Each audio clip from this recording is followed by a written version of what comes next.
Hello guys, welcome to example.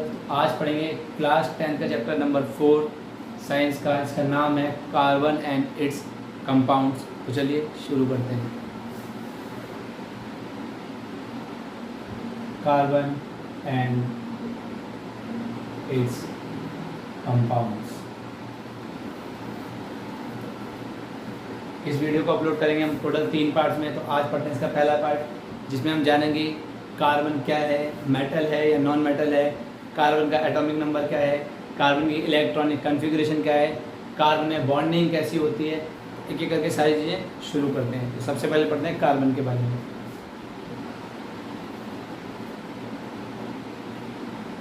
Carbon एक ऐसा element है जो नेचर में सबसे ज़्यादा परसेंटेज में एग्जिस्ट करता है। उसके बाद अगर देखा जाए तो इसका सिंबल हम लोग पढ़ चुके हैं पहले भी शायद, इसे हम कैपिटल सी से डिनोट करते थे, जिसका एटॉमिक नंबर होता है 6।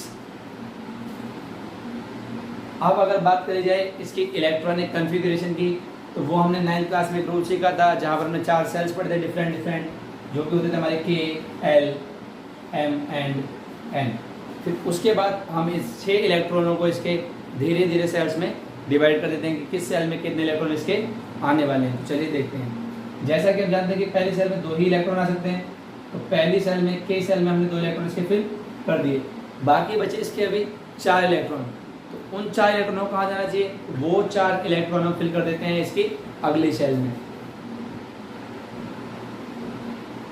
अब बात करते हैं उसके बाद इसकी इलेक्ट्रॉनिक कन्फ्यूजन हो चुकी है, तो इसकी बैलेंसी की।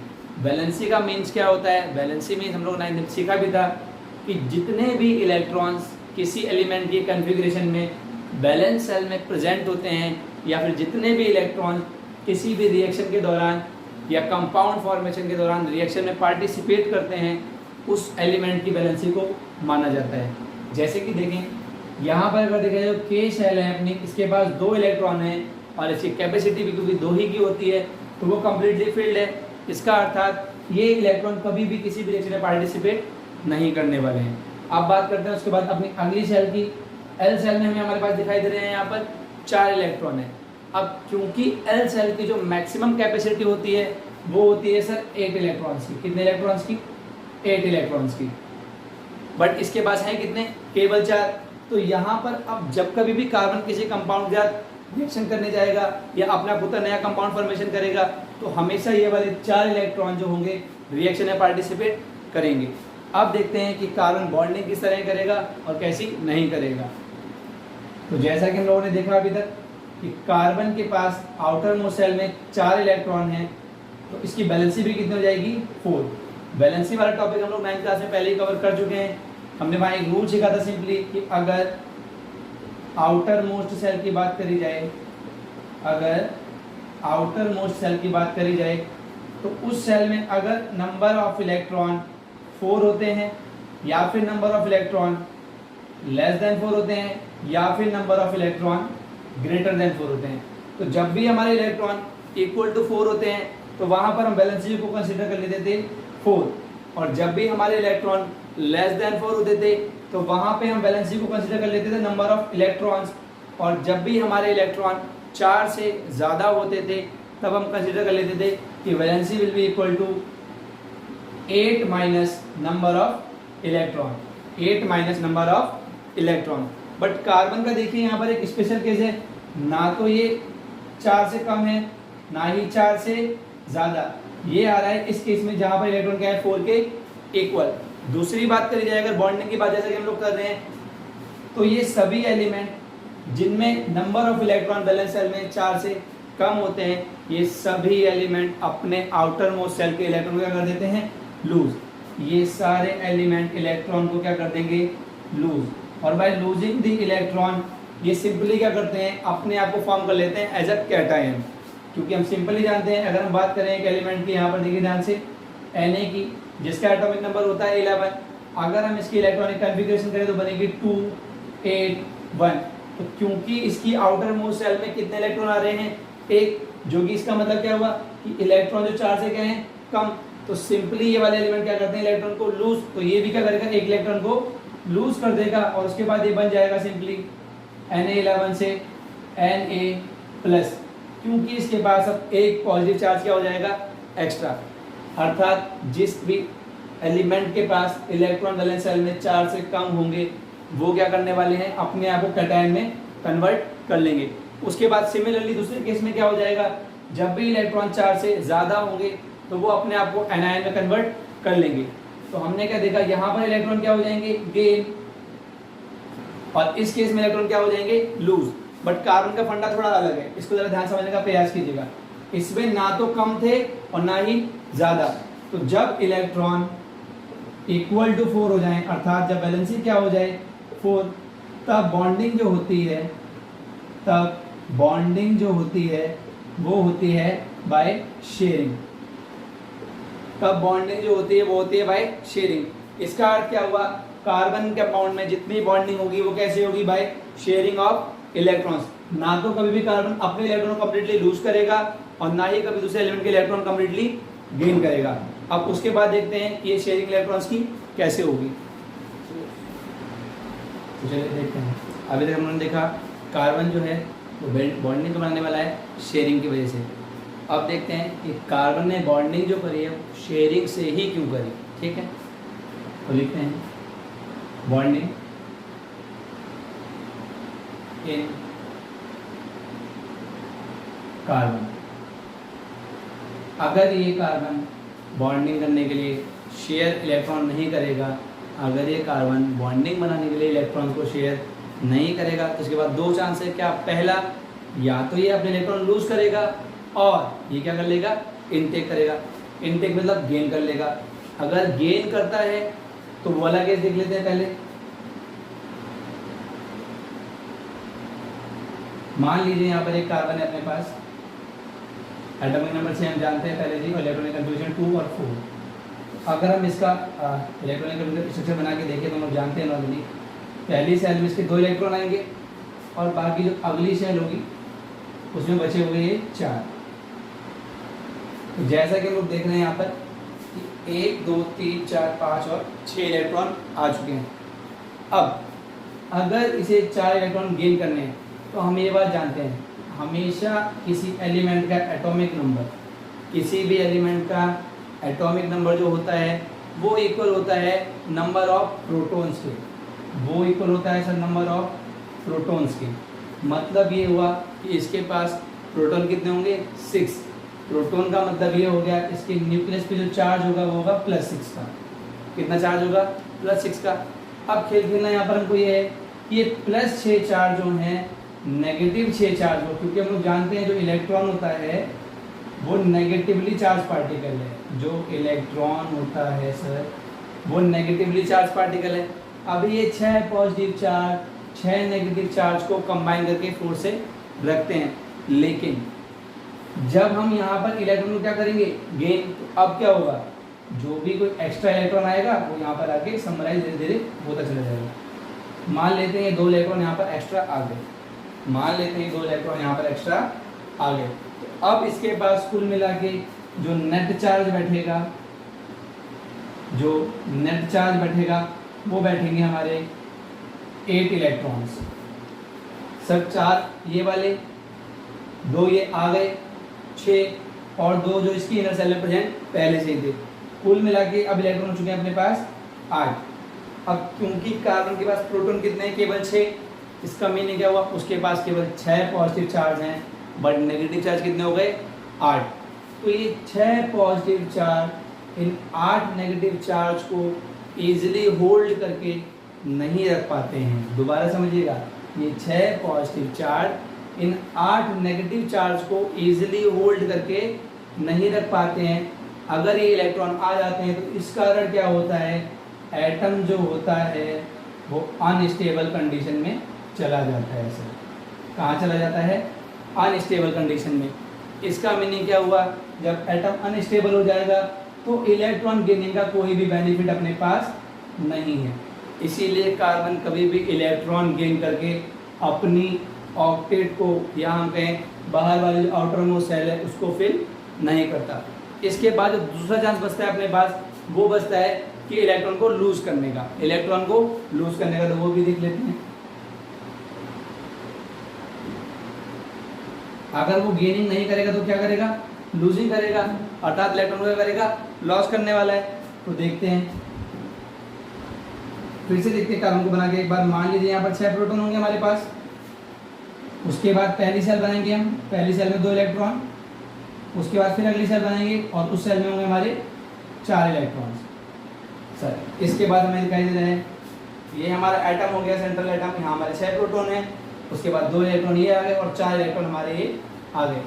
अब इन 6 इलेक्ट्रॉनों को कोई भी एलिमेंट, चाहे कार्बन हो या कोई और एलिमेंट हो, अपने इलेक्ट्रॉन को कभी भी खुद रिलीज नहीं करता। जब कभी भी ध्यान रखिएगा इस बात का, हमें किसी एलिमेंट को रिएक्ट कराना होता है तो हमें उसके आउटर मोस्ट सेल के इलेक्ट्रॉन को वहाँ से इजेक्ट कराना पड़ेगा। और इजेक्ट कराने के लिए हमें हमेशा क्या करना पड़ता है, वहाँ पे कुछ अमाउंट ऑफ एनर्जी देना पड़ेगा। कुछ अमाउंट ऑफ एनर्जी हमें हमेशा देना पड़ेगा। और वो अमाउंट ऑफ एनर्जी कितना होगा, वो डिपेंड करेगा सिर्फ एक बात पे, कि ये जो 6 नेगेटिव चार्ज हैं और ये जो 6 पॉजिटिव चार्ज हैं, जैसा कि हम लोग जानते हैं कि अनलाइक चार्जेस के बीच में जो फोर्स होती है वो होती है अट्रैक्टिव। अनलाइक चार्जेस के बीच में जो फोर्स होती है वो नेचर में कैसी होती है, अट्रैक्टिव। मीन्स ये 6 positive charge in 6 negative charge को कस के होल्ड करके अपने पास रखे होंगे। अब जब हम ये एनर्जी पास आउट कराएंगे तो धीरे धीरे होगा क्या, मान लीजिए हमने यहाँ से ये वाला इलेक्ट्रॉन इजेक्ट करा दिया, मान लेते हैं हमने यहाँ से ये वाला इलेक्ट्रॉन इजेक्ट करा दिया, तो अब अपने पास इलेक्ट्रॉन बचे कितने सर, अपने पास बचे होंगे 1 2 3 4 5। अब अपने पास बचे टोटल 5 इलेक्ट्रॉन। कितने बचे हैं, 5 इलेक्ट्रॉन। बट क्या हमने कोई भी प्रोटॉन के साथ आनाकानी करी है, हमने प्रोटॉन को कभी भी नहीं छेड़ा, इसका मीन्स क्या हुआ कि प्रोटॉन तो अभी भी हमारे कितने होंगे, पूरे 6 के 6। पहले क्या था, ध्यान से समझिएगा, पहले क्या था, 6 प्रोटॉन 6 इलेक्ट्रॉन को अपनी तरफ एक दूसरे की तरफ खींच के रखे हुए थे। अब क्या होता है, एक इलेक्ट्रॉन निकल गया, अब बचे बाकी 5। अब 5 लोगों को खींचने वाले कितने लोग हैं, 6 लोग। अब 5 लोगों को कितने लोग खींच रहे हैं, 6 लोग। उसके कारण क्या हो जाएगा, ये जो फोर्स होगा अट्रैक्टिव वाला, ये क्या हो जाएगा, धीरे धीरे स्ट्रांग हो जाएगा। क्या हो जाएगा जी, स्ट्रांग। अब फोर्स स्ट्रांग हो गया, इसका मतलब ये हुआ अगर हमें फिर से इलेक्ट्रॉन निकालना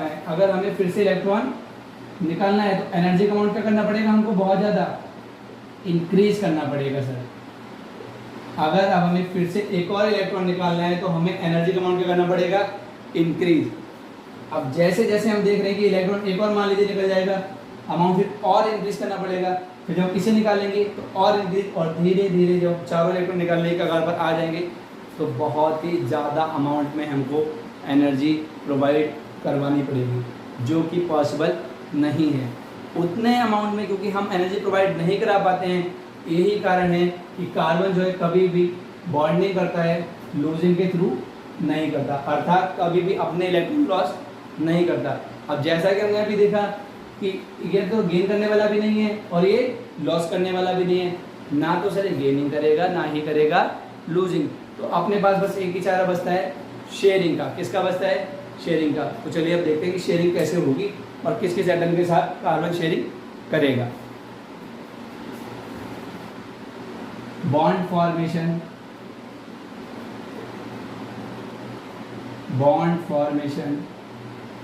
इन कार्बन। अब ध्यान समझते हैं। पहली बात, ये तो हम लोग सीख चुके हैं, कार्बन हमेशा बॉन्डिंग कैसे करेगा, शेयरिंग से करेगा, ना तो कभी गेनिंग से करेगा ना ही लूजिंग से। अब सबसे पहले देखते हैं बॉन्ड फॉर्मेशन इन कार्बन। कार्बन की खुद के साथ देखते हैं, कार्बन की बॉन्डिंग देखते हैं कार्बन के ही साथ। मान लीजिए अपने पास एक कार्बन एटम है और इसे हम लोग जानते हैं इसका एटॉमिक नंबर 6 है, इसके पास 2 और 4 इसकी वैलेंसी हो गई। क्लियर है बात। अब देखते हैं अगर ये कार्बन एटम एक दूसरे कार्बन एटम से लिंक होना चाहिए और ये दूसरा कार्बन एटम एक तीसरे कार्बन एटम से लिंक होना चाहिए, तो हमें देख सकते हैं बेसिकली ये सारे कार्बन एक दूसरे से लिंक हो चुके हैं, ये सारे कार्बन एक दूसरे से लिंक हो चुके हैं। बट अभी सभी कार्बन की वैलेंसीज हमने पूरी फिल्ड नहीं करी है। तो ऐसा मान लेते हैं कि कार्बन को हम पहले बॉन्डिंग शेयर करवाते हैं हाइड्रोजन के साथ। किसके साथ करवाते हैं, हाइड्रोजन के साथ। तो अगर हम यहाँ लिख दें कि H H H H H H H H H and H। इसका मतलब क्या है देखिए, कार्बन की वैलेंसी थी 4 सर, कार्बन की वैलेंसी थी 4। अब देखते हैं इस वाले कार्बन को, इसके पास इलेक्ट्रॉन कितने हैं, इसका 1 2 3 4, ये चारों इलेक्ट्रॉन किसके हैं, कार्बन के। आप ध्यान से देखिए, मान लीजिए क्रॉस से दिखाते हैं हम हाइड्रोजन के इलेक्ट्रॉन, तो 1 2 3, इसने 3 इलेक्ट्रॉन हाइड्रोजन के साथ शेयर करे अपने, 3 इलेक्ट्रॉन हाइड्रोजन के साथ क्या कर लिया अपने, शेयर। शेयर का मीनिंग सिंपल होता है सर, अगर आप किसी से कुछ लेंगे तो आपको देना भी पड़ेगा, क्योंकि इसने हाइड्रोजन 3 इलेक्ट्रॉन शेयर करे हैं तो हाइड्रोजन को भी अपने इलेक्ट्रॉन देगा। इससे 2 बेनिफिट होंगे, क्या, पहली बात हाइड्रोजन भी स्टेबल हो जाएगा, ध्यान से देखिएगा, पहली बात तो हाइड्रोजन भी क्या हो जाएगा, स्टेबल। दूसरी बात कार्बन की खुद की वैलेंसी भी क्या हो जाएगी, पूरी। अच्छा ध्यान से देखिएगा, 1 2 3, अभी कितनी वैलेंसी पूरी है, केवल 3, एक तो बची हुई है।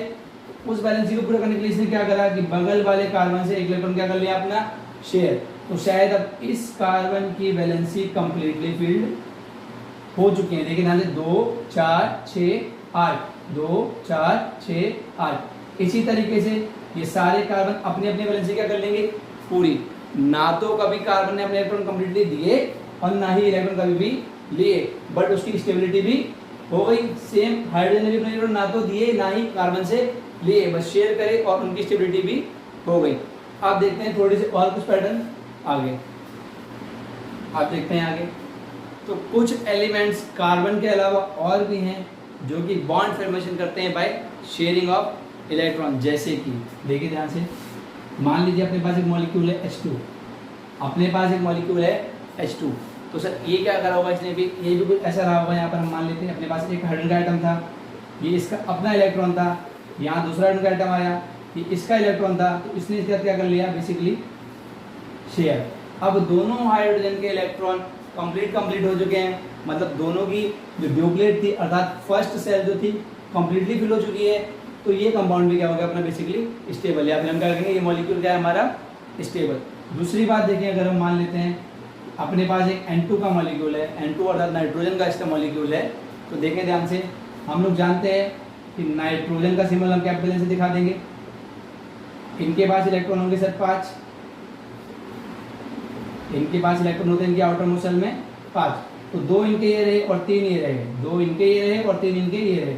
अब क्योंकि ये वाला N एटम अपने 3 इलेक्ट्रॉन दूसरे वाले N एटम के साथ क्या कर रहा है, शेयर। दोबारा सुनिए, क्योंकि ये वाला नाइट्रोजन एटम अपने 3 इलेक्ट्रॉन दूसरे वाले नाइट्रोजन के साथ क्या कर रहा है, शेयर, तो इस वाले नाइट्रोजन को भी अपने 3 इलेक्ट्रॉन इसके साथ क्या करने पड़ेंगे, शेयर। तो सिंपली देखा जाए ये कुछ शायद ऐसा देखने के लिए बनेगा अपने को स्ट्रक्चर, और जिसे हम बेसिकली क्या कहते हैं N2 मॉलिक्यूल। तीसरा एग्जाम्पल अगर हम उसका देखें तो हम लोग ऑक्सीजन के समझ सकते हैं O2 मॉलिक्यूल। O2 मॉलिक्यूल में भी क्या होगा, कुछ ऐसे ही होता होगा। देखिए ध्यान से, ये एक ऑक्सीजन का आइटम है और ये भी एक ऑक्सीजन का आइटम है, इनके पास ही इनके 2 इलेक्ट्रॉन ये आ गए और इनके भी 2 आ गए, 2 बाकी हमने इनके 4 यहाँ पर दिखा दिए। क्योंकि आउटर मोस्ट सेल में टोटल 6 इलेक्ट्रॉन होते हैं, क्योंकि ऑक्सीजन का एटॉमिक नंबर होता है 8, अर्थात कन्फर्मेशन क्या बैठेगी, अगर 8 होगी तो 2,6, तो हमने आउटर मोस्ट सेल में कितने दिखा दिए, 6 2 4 6 2 4 6। अब ये वाला ऑक्सीजन एटम अपने 2 इलेक्ट्रॉन से क्या कर लेगा, शेयर, तो ये भी अपने 2 इलेक्ट्रॉन इसके साथ क्या करेगा, शेयर। फाइनली क्या हो जाएगा, इसके भी 8 पूरे और इसके भी 8 पूरे। अब दोनों ऑक्सीजन के 8 इलेक्ट्रॉन पूरे हो चुके हैं, मतलब ये भी स्टेबल हो जाएगा। इसी को अगर हम बॉन्डिंग के थ्रू देखना चाहें तो सिंपली हम क्या देख सकते हैं कि ये नॉर्मली बन जाएगा अपना H बॉन्ड H, और ये बन जाएगा अपना N 1 2 3 N अर्थात ट्रिपल बॉन्ड, और ये बन जाएगा अपना डबल बॉन्ड। यहीं पर हमारी बॉन्डिंग स्टार्ट हो चुकी है, single bond, double bond and triple bond. ये सारी बॉन्डिंग हमने किस में देखी, कार्बन के अलावा देखी। दूसरी बात, ये सारी बॉन्डिंग हुई कैसे हैं, शेयरिंग से हुई हैं। आप देखते हैं क्या कार्बन में भी डबल बॉन्ड ट्रिपल बॉन्ड जैसा कुछ होता होगा, तो चलिए देखते हैं। डबल बॉन्ड और ट्रिपल बॉन्ड से पहले एक बात और जान लेते हैं, डबल बॉन्ड और ट्रिपल बॉन्ड से पहले एक बात और जान लेते हैं। तो इतनी देर से हम पढ़ तो रहे हैं कि बॉन्डिंग कैसे हो रही है, शेयरिंग ऑफ इलेक्ट्रॉन्स से। बॉन्डिंग कैसे हो रही है सर, शेयरिंग ऑफ इलेक्ट्रॉन से। तो जब कभी भी कोई भी बॉन्ड फॉर्मेशन, ध्यान समझिएगा, जब कभी भी कोई भी बॉन्ड फॉर्मेशन शेयरिंग के थ्रू होगा, जब कभी भी कोई भी bond formation sharing of electrons के थ्रू होगा, तो हम हमेशा उस बॉन्ड को बोलते हैं कोवैलेंट बॉन्ड। क्या बोलते हैं sir? Covalent bond. Covalent bond is a bond which is formed by sharing of electrons. Covalent is a bond which is formed by sharing of electron. तो हम ये भी कह सकते हैं कि जो कार्बन में बॉन्ड फॉर्मेशन होता है वो कैसा होता है? Covalent bond. कैसा होता है? Covalent bond. मतलब कार्बन जो बॉन्डिंग करता है एलिमेंट के साथ, वो किस तरीके की बॉन्डिंग करता है? Covalent bonding. उसके बाद देखें types of bond in carbon molecule. तो ध्यान से देखिएगा, बेसिकली बॉन्डिंग को इसमें 3 तरीके से हमने बांटा है। बिल्कुल सिंपल शब्दों में देखिएगा, सबसे पहले हमने रखे हैं सिंगल बॉन्डेड वाले आर्टिकल, उसके बाद रखे हैं doubly bonded, and thereafter रखे हमने ट्रिपल बॉन्ड।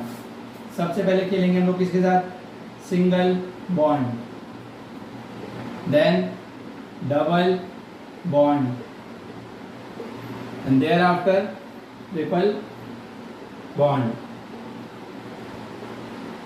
अब ये बॉन्ड फॉर्मेशन देखते हैं कि कार्बन के अंदर सिंगल बॉन्ड, डबल बॉन्ड और ट्रिपल बॉन्ड कैसे कैसे होगा, और इन तीनों को अलग अलग कैसे कैसे क्लासीफाई करेंगे, कैसे पहचानेंगे कि कौन सा कंपाउंड डबल बॉन्ड वाला है, सिंगल बॉन्ड वाला है, क्या उसका नाम अलग होगा या कुछ और अलग होगा, वो देखने का प्रयास करते हैं। तो सिंपली हम पहले से 3 बांट लेते हैं 3 पार्ट्स में। तो सिंगल बॉन्ड की अगर बात करें, मान लेते हैं अपने पास एक कार्बन है जो कि 2 कार्बन और 3 कार्बन होगा टोटल, और ये तीनों ही कार्बन एक दूसरे से अटैच्ड हैं। ये तीनों ही कार्बन एक दूसरे से अटैच्ड हैं, but by means of single bond. कैसे अटैच है सर? सिंगल बॉन्ड से। यहाँ पे भी सेम देख लेते हैं, ये तीनों कार्बन अटैच हैं, ये तीनों कार्बन अटैच हैं, बट यहाँ पर एक डबल बॉन्ड भी प्रेजेंट है और एक सिंगल बॉन्ड। आगे देखते हैं, यहाँ पर भी हमने 3 कार्बन एटम बनाए हैं, जिसमें कि 2 कार्बन हमारे अटैच हैं ट्रिपल बॉन्ड से, और 1 कार्बन अटैच है हमारा सिंगल बॉन्ड से। 2 कार्बन अटैच है हमारे ट्रिपल बॉन्ड से और 1 कार्बन अटैच है हमारा आपके वाला सिंगल बॉन्ड से। तो पहले बात कर लेते हैं कार्बन कंपाउंड्स के थोड़ी सी। कार्बन कंपाउंड जो बेसिकली होते हैं, हम 2 कैटेगरी में पढ़ते हैं। कार्बन कंपाउंड्स को हम 2 कैटेगरी में पढ़ते हैं। बॉन्डिंग के साथ पढ़ेंगे तो आसानी से समझ आ जाएगा। तो ध्यान से देखिएगा, जो ये दोनों कंपाउंड है हमारे doubly bonded and triple bonded, इन दोनों कंपाउंड को टुगेदर मिला के हम क्या कह देते हैं sir? Unsaturated. Unsaturated compounds. Carbon के जितने भी कंपाउंड्स डबल बॉन्ड या ट्रिपल बॉन्ड से बनते हैं, उनको हम लोग कह देते हैं अनसैचुरेटेड कंपाउंड्स। उसके बाद देखा जाए, कार्बन के जितने भी कंपाउंड हमारे सिंगल बॉन्ड से बनते हैं, उन कंपाउंड्स को हम लोग कह देते हैं सैचुरेटेड कंपाउंड्स। ध्यान से समझिएगा, उन सारे कंपाउंड्स को हम लोग कह देते हैं सैचुरेटेड कंपाउंड्स। अब सिंगल बॉन्ड वाले सैचुरेटेड हैं और डबल बॉन्ड वाले अनसैचुरेटेड हैं। तो अब इसके बाद देखते हैं इसमें हम और क्या कर सकते हैं।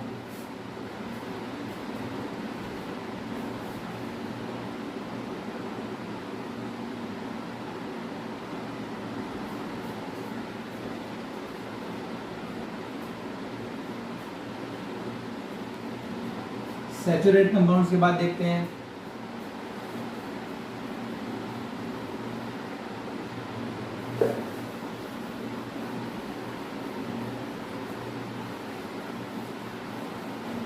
अब देख लेते हैं बॉन्डिंग फॉर्मेशन के बाद कार्बन के जो एग्जिस्टेंस की बात हम लोगों ने करी। कार्बन जो होता है सबसे ज़्यादा मात्रा में मिलता है। तो कार्बन के कुछ प्रारूप मिलते हैं, प्रारूप कहते हैं, या फिर हम उन्हें कह देते हैं कि एलोट्रॉप्स ऑफ कार्बन। थोड़ी सी बात कर लेते हैं उसके बारे में। That is allotropes of carbon. तो सर कार्बन के जो एलोट्रॉप्स होते हैं वो होते हैं बेसिकली 3, जो कि हमारी एनसीईआरटी में दिए हैं, तो कुछ और भी हैं, उनके बारे में देख लेते हैं। जैसे कि सबसे फर्स्ट नंबर पे हमारा आता है डायमंड, देयर आफ्टर आता है हमारा ग्रेफाइट, उसके बाद आता है हमारा 3rd नंबर पे बकमिस्टर फुलरिंग,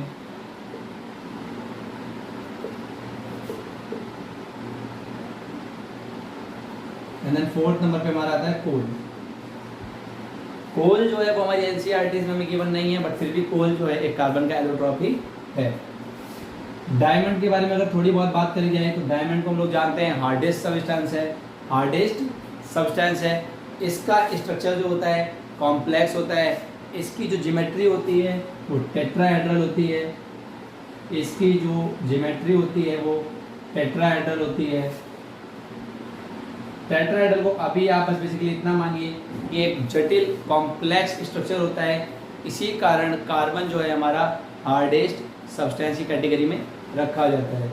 उसके बाद करें अगर हम बात ग्रेफाइट की, इसकी बात करें ग्रेफाइट की, तो ग्रेफाइट को हम लोग जानते हैं कार्बन क्योंकि एक नॉन मेटल था, ये बात हमने पहले कहीं पढ़ी हुई, कार्बन एक नॉन मेटल है, उसके बावजूद भी जो ग्रेफाइट है वो इलेक्ट्रिसिटी कंडक्ट कर देता है। तो कभी कभी ये क्वेश्चन अराइज हो जाता है कि while graphite is a non metal then how it conducts the electricity, तो उसे भी समझ लेते हैं। ग्रेफाइट का सर जो स्ट्रक्चर होता है, ग्रेफाइट का जो स्ट्रक्चर होता है वो बेसिकली लेयर्ड स्ट्रक्चर होता है। कैसा स्ट्रक्चर होता है सर? लेयर्ड बोले तो मान लीजिए ये ग्रेफाइट है अपना,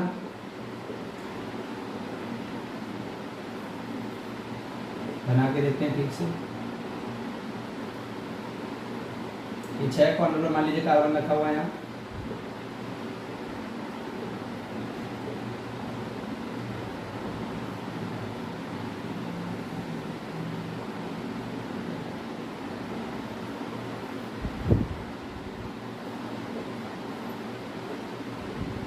ये आपको दिखाई दे रहा होगा।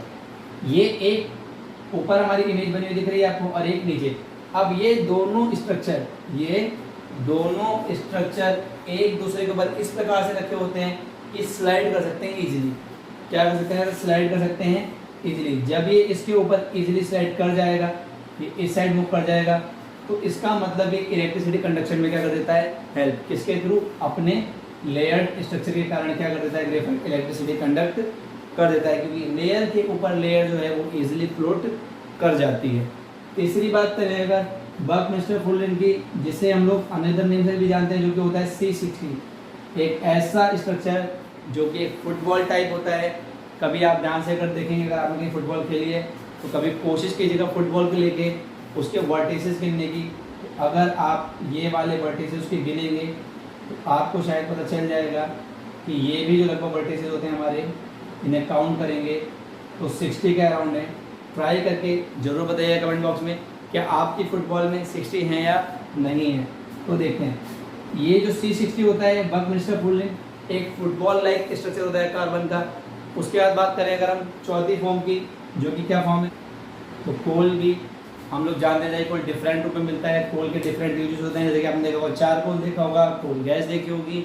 कोल को अलग अलग रूप में यूज़ करा जाता है। कोलतार देखा होगा हमने, कई लोग उसे डामर बोलते हैं जो रोड पड़ा रहता है। तो ये बेसिकली हमारे कार्बन के थे चारों allotrope, diamond, graphite, buckminster fullerene and coal. इसके बाद कार्बन में अभी तक हमने ये सीख लिया, बॉन्डिंग सीख ली, उसके एलोट्रॉप देख लिए, सैचुरेटेड अनसैचुरेटेड कंपाउंड देख लिए, कार्बन में बॉन्डिंग शेयरिंग से ही क्यों हो रही है, कोवैलेंट बॉन्डिंग ही क्यों है, कार्बन नॉन मेटल है या मेटल है, उसकी वैलेंसी कितनी है, उसका नेचर में रेजिस्टेंस कितना ज़्यादा होता है, कितना कम होता है। ये सारी बातें हमने आज कवर कर ली। इसके बाद हम देखेंगे बाकी अगले लेक्चर में। तब तक के लिए धन्यवाद।